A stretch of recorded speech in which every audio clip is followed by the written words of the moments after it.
Hallöchen, im heutigen Video geht es um Aquarelleffekte und ich fange jetzt mal hier beim Rubbelkrepp an, weil das noch trocknen muss, bevor wir da drüber malen. Und dafür nehmt ihr einfach einen alten Pinsel und ich habe so ein kleines Fläschchen und geht ihr damit da rein. Ihr könnt ganz einfach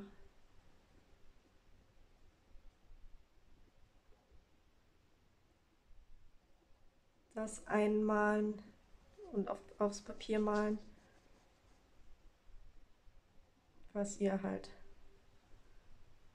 weiß lassen wollt.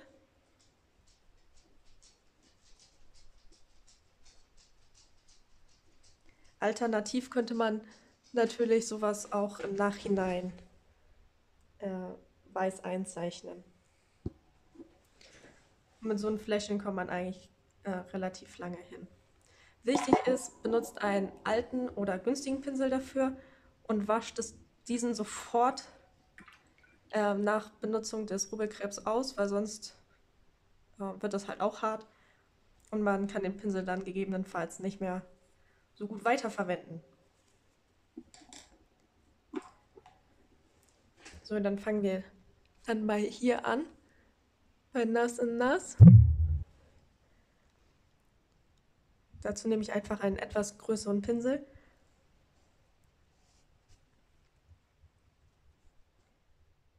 Und befeuchte das Papier. Ich nehme hier übrigens Baumwollpapier.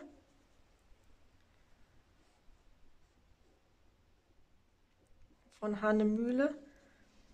Das werde ich auch unten in der Beschreibung noch erwähnen. So, jetzt habe ich das Feld nass gemacht. Jetzt wähle ich eine Farbe aus. Jetzt könnt ihr die da so reintupfen und dann seht ihr auch, wie sich die Farbe dann verteilt.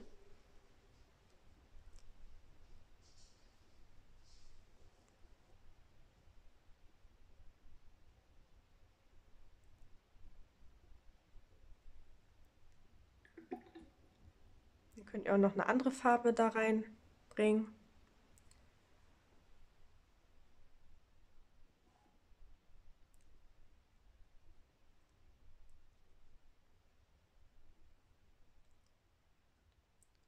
Und so könnt ihr nass in nass arbeiten.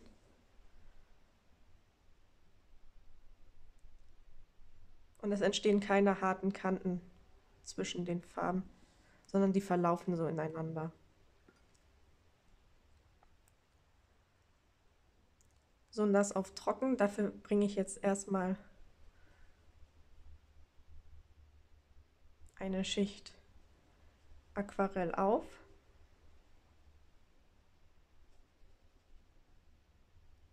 Das mache ich sozusagen schon nass auf trocken, weil ich mit nasser Farbe auf trockenem Papier arbeite. Aber ich möchte euch das ja auch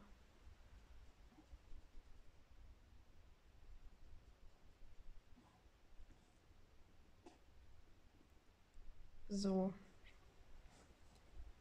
Das lasse ich jetzt erstmal trocknen. Kommen wir zur Klarsichtfolie. Das habe ich persönlich noch nie ausprobiert. Das ist jetzt mein erstes Mal, wie ich das ausprobiere, aber wir werden sehen, was dabei herauskommt. Dafür nehme ich ruhig ein bisschen mehr Farbe schon.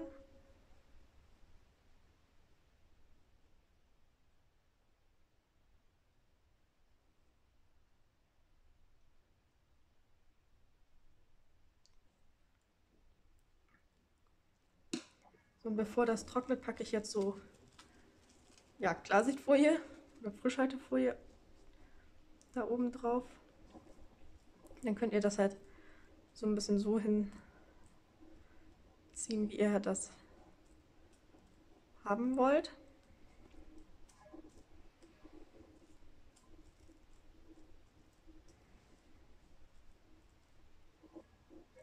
So lasse ich das jetzt einfach mal und lasse es jetzt trocknen.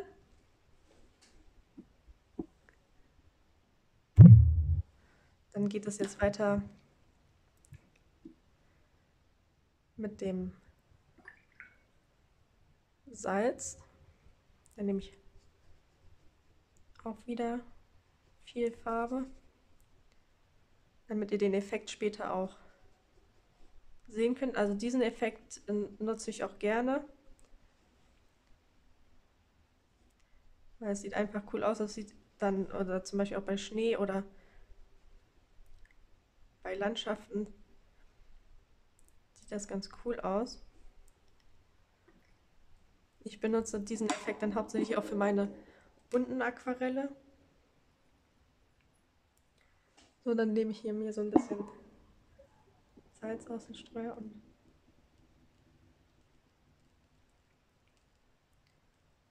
streusel das da so da drauf. Bei manchen Papier funktioniert das besser und bei manchen Papier funktioniert das weniger gut. Da ich jetzt das erste Mal dieses Papier hier verwende, kann ich nicht sagen, wie toll oder nicht toll das funktioniert. Das werden wir dann später gemeinsam sehen. So, das Küchenpapier.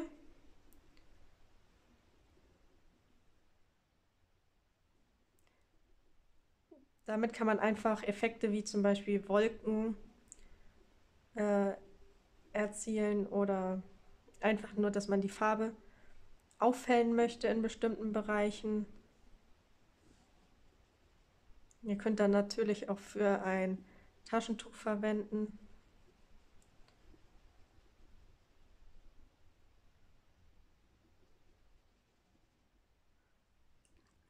Lassen wir das jetzt mal so ein bisschen ungleichmäßig. Und ich verwende dafür jetzt so ein Taschentuch, zerknödel das so ein bisschen. Dann gehe ich da rein und zupfe da so ein bisschen.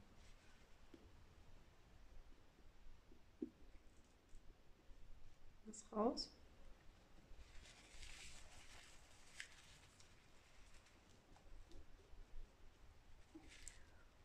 Und so seht ihr, könnt ihr schöne Wolkeneffekte oder auch so weiches Fell darstellen. Gucken wir mal, ob das Rubbelkrepp ist schon getrocknet. Jetzt können wir da ganz einfach rübermalen, ohne uns Gedanken zu machen, dass wir das Motiv irgendwie auslassen müssen.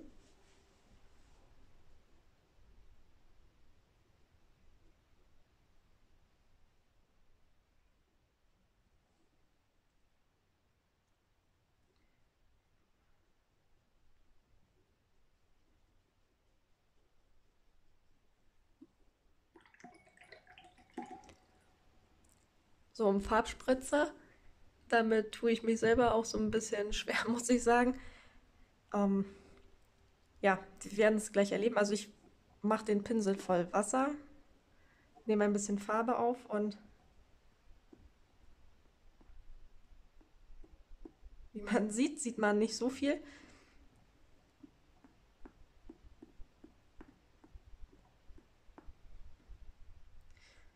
Sehr schön da, wo es nicht hin soll. Natürlich, wenn ihr ein Bild habt, wo ihr jetzt in einem Bereich keine Spritze haben wollt, deckt den vorher ab. Nehme ich nochmal eine andere Frage. Und je größer der Pinsel, den ihr nehmt, desto größer auch eigentlich die Farbspritze, die dann. Das ist so ein bisschen eine unkontrollierte Technik. Manche machen.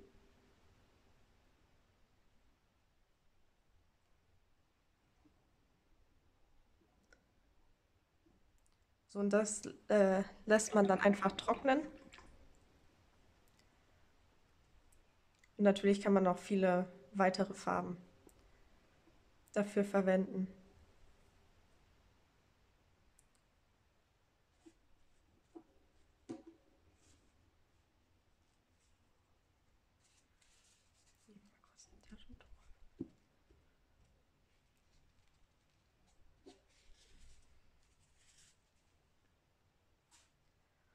So, dann kommen wir zum Waterbloom.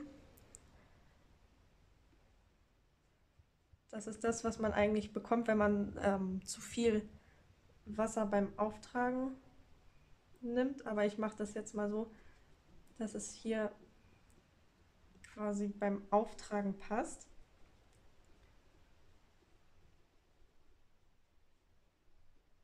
Vom Wasser her.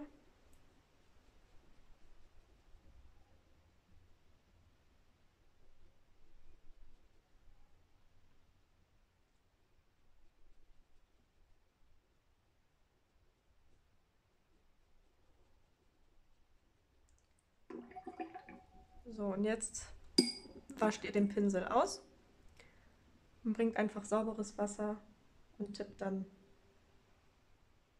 auf die nasse Farbe noch. Also ist wichtig, muss noch nass sein. Und ihr seht schon, was für Effekte dadurch kommen können. So richtig sieht man das natürlich erst, wenn das getrocknet ist. So Dry Brush. Da muss der Pinsel relativ trocken für sein. Und das geht auch nur, wenn ihr so ein bisschen Struktur auf dem Papier habt. Ich versuche das jetzt mal und ihr müsst den Pinsel am besten relativ schräg halten.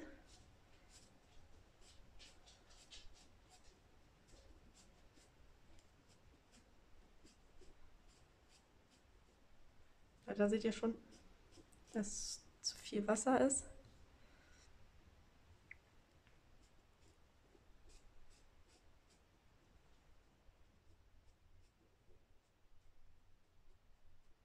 So, hier seht ihr das. Quasi die Dellen, die im Papier sind, werden freigelassen und das andere nimmt dann die Farbe auf.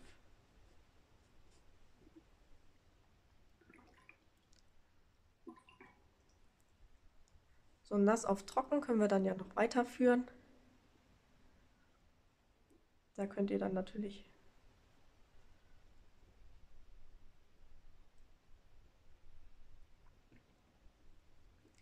jetzt noch mehrere Schichten draufzeichnen und drüber zeichnen. Und je nachdem, wie die Deckkraft dann ist oder wie deckend die Farbe, die ihr drauf macht, ist, desto mehr oder weniger sieht man dann die Untergrundfarbe. Und natürlich auch, je nachdem, wie deckend ihr das oder was für eine große, dicke Schicht ihr da drauf zeichnet. So, beim Rubbelkrepp ist die Aquarellfarbe jetzt getrocknet. Und jetzt könnt ihr das Motiv, was ihr vorher reingemalt habt, einfach, ich nehme da immer ein normales Radiergummi für. Ihr könnt das natürlich auch mit den Fingern so machen, aber das finde ich sehr mühselig. Also nehme ich ein Radiergummi dafür und radiere das dann daraus.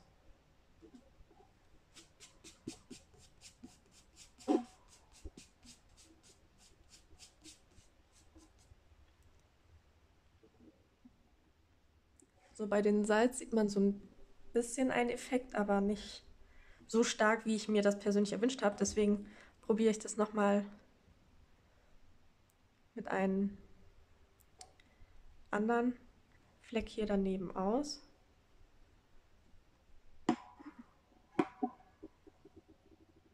Mache ich dann wieder mit Salzkörnchen rein.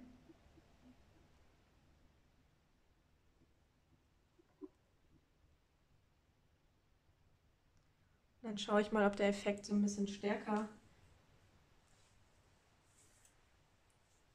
da ist.